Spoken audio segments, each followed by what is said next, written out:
And so now we pick it up in verse 14, and the crowd is full of questions. Some were skeptical. They accuse these guys of even being drunk. And then what happens? Together, the apostles stand up.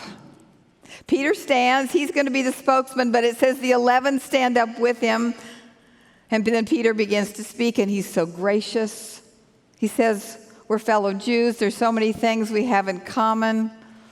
I want to explain to you what's happening, to answer your questions, to tell you why you're hearing the wonders of God in your own language.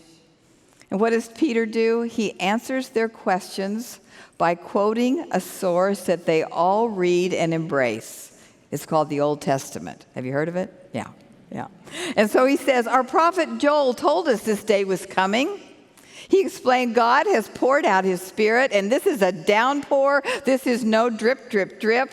It's not like it was in the past where only the prophets were inspired by the Holy Spirit, but this is a full waterfall of the Spirit on all people, men, women, young, old, servants, and leaders. And the only distinction between them is a spiritual one.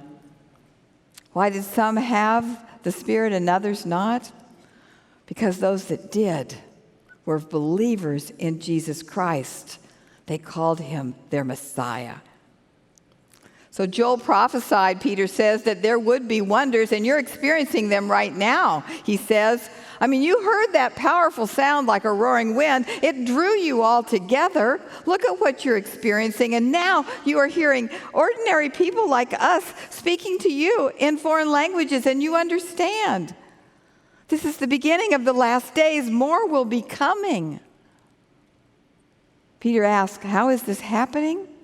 By the power of God that is fulfilling the Old Testament promises like this one.